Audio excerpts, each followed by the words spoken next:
alihi wa sahbihi ajma'in. Rabbi shrah li sadri wa yassir li amri wahlul 'uqdatam min lisani yafqahu qawli. Allahumma arinal haqqa haqqan warzuqna ittiba'ah. Ya Allah, tunjukkanlah kami yang benar itu adalah benar dan permudahkanlah bagi kami untuk mengikut kebenaran tersebut. Wa arinal batila batilan warzuqna ijtinabah. Ya Allah, tunjukkanlah kami yang batil itu adalah batil dan permudahkanlah bagi kami untuk menjauhi kebatilan tersebut. Wahdina limakhtulifa fihi minal haqqi bi'idhnik.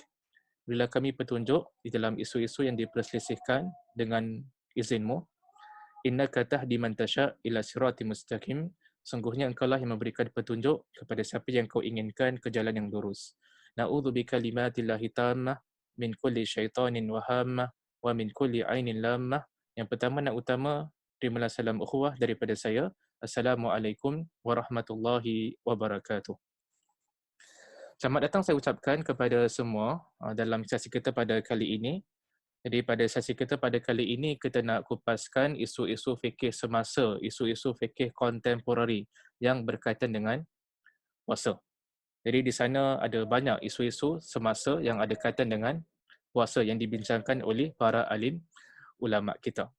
Secara amnya kita akan lihat sebelum kita masuk dalam sesi kita pada hari ini, secara amnya kita akan lihat para ulama kita daripada pelbagai mazhab, mereka ada bincangkan beberapa perkara yang disepakati tentang beberapa perkara yang membatalkan puasa. Sebagai contoh adalah seperti makanan, kalau seseorang itu makan dengan sengaja dia membatalkan puasa.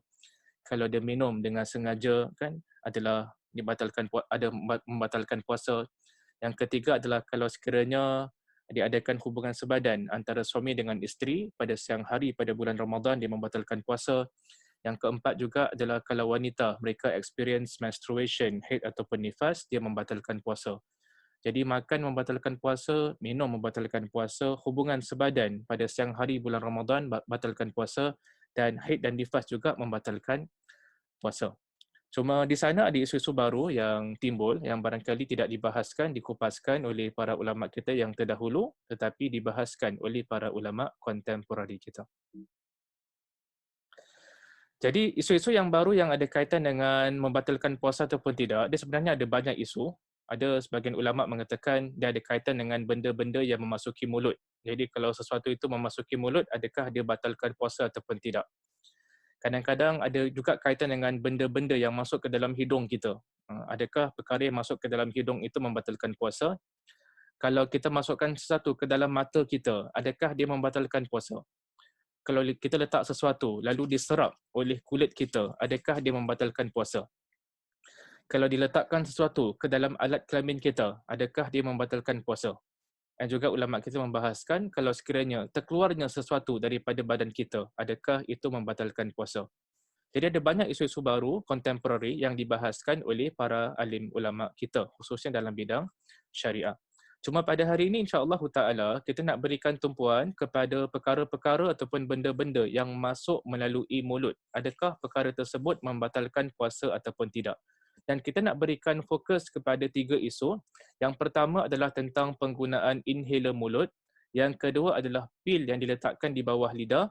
Dan yang ketiga adalah tentang penggunaan endoskop perut. Jadi saya nak mulakan dengan yang pertama terlebih dahulu tentang inhaler. Jadi ada satu soalan yang memerlukan kepada jawapan dan huraian. Adakah penggunaan inhaler mulut itu membatalkan puasa ataupun tidak? Jadi sebagaimana kita maklum, inhaler ni adalah satu alat yang kebiasaannya digunakan untuk merawat beberapa penyakit. Salah satunya adalah penyakit asma. Dan kata para ulama kita, inhaler ni adalah satu alat yang mengandungi ubat dalam bentuk cecair yang mana ianya mengandungi 3 jenis bahan. Antaranya adalah oksigen, antaranya adalah air dan antaranya adalah ubat-ubatan. Jadi kalau seseorang yang menggunakan inhaler mulut pada siang hari dalam bulan Ramadan, adakah itu membatalkan puasa ataupun tidak?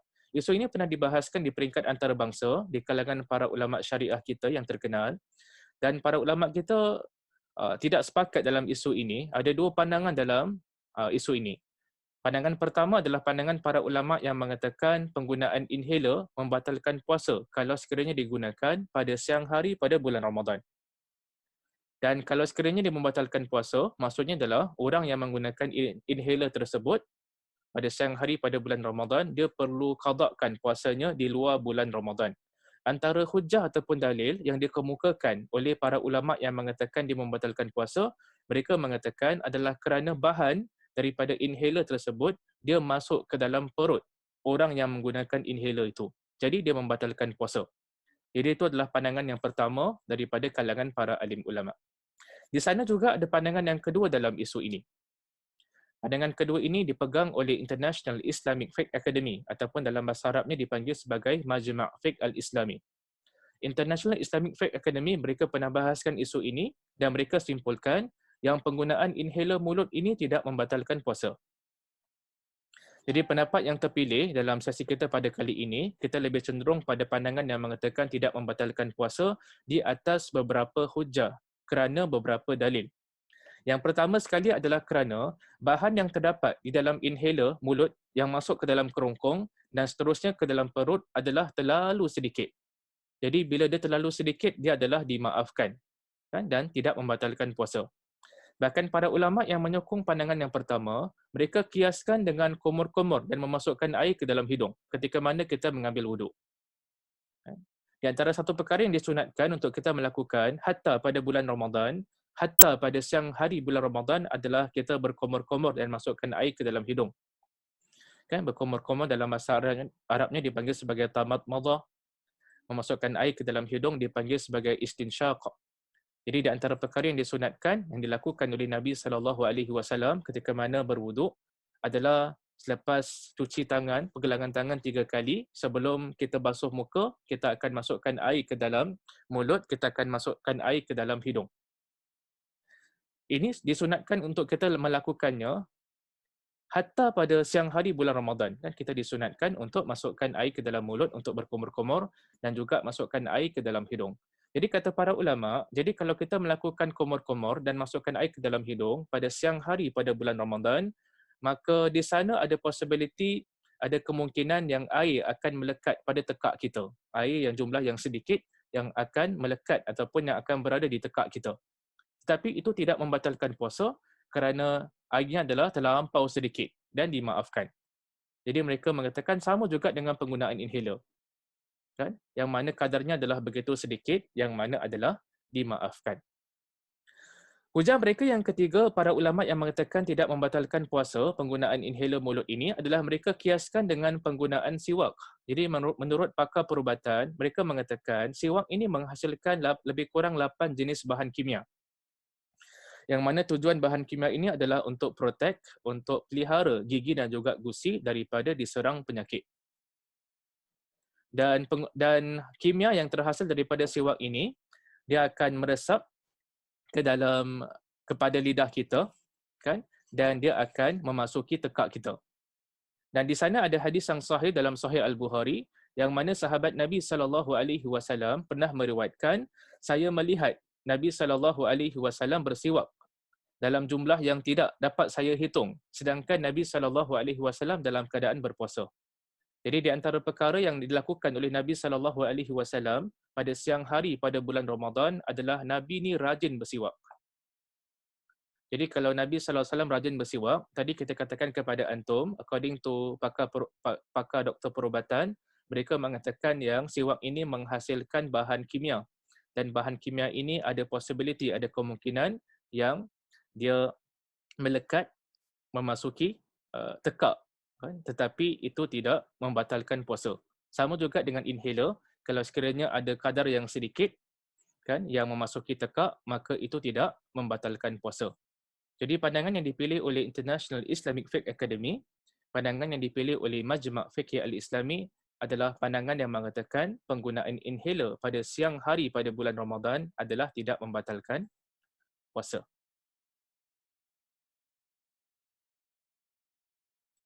Isu kedua yang kita nak kongsi pada hari ini insya-Allah taala adalah tentang isu penggunaan pil di bawah lidah.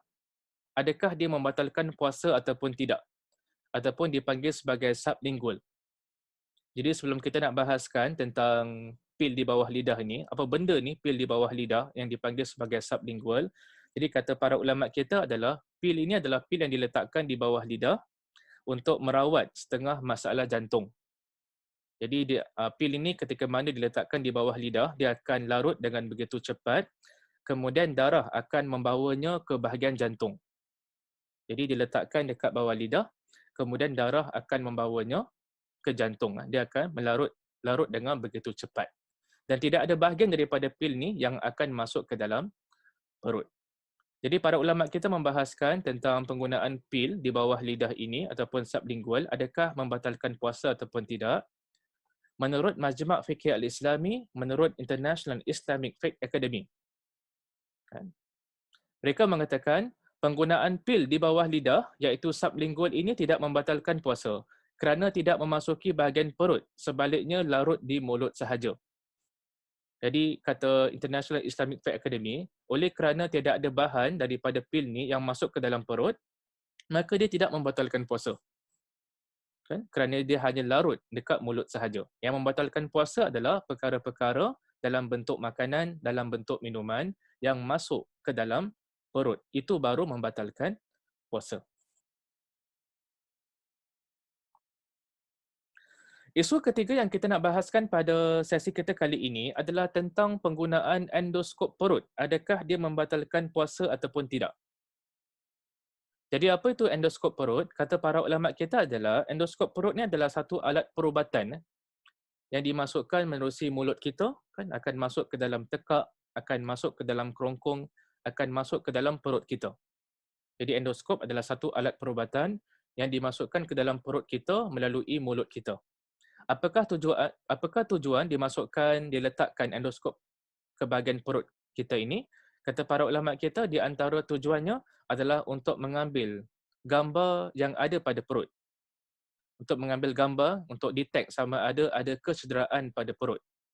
Ataupun bagi tujuan-tujuan perubatan yang lain, digunakan endoskop perut. Jadi kalau sekiranya seorang Muslim, seorang Muslimah, kan, dia pergi ke hospital pada siang hari bulan Ramadan, kemudian doktor suruh masukkan endoskop ni lalui mulut, lalu masuk ke dalam perut.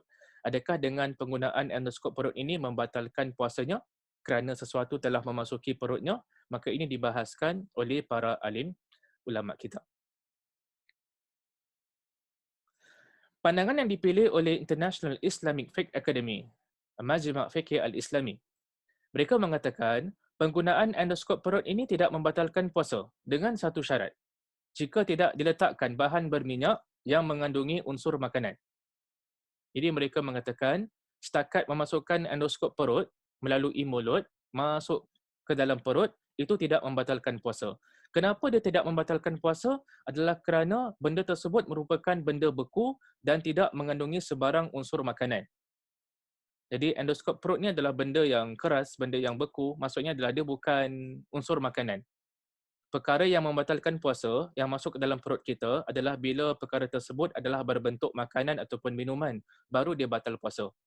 Tetapi kalau sekiranya perkara tersebut masuk ke dalam perut kita and dia bukan dalam bentuk makanan and dia bukan dalam bentuk minuman, maka itu tidak membatalkan puasa. According to menurut Majma' Fiqh Al-Islami, International Islamic Fiqh Academy. Kecuali dalam satu keadaan dia membatalkan puasa. Apakah keadaan tersebut? Jika diletakkan bahan berminyak yang mengandungi unsur makanan.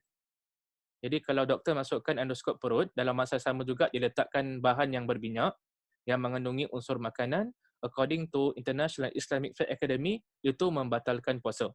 Dia batal puasa bukan kerana masuknya endoskop tersebut. Dia batal puasa adalah kerana dimasukkan bahan minyak yang mengandungi unsur makanan.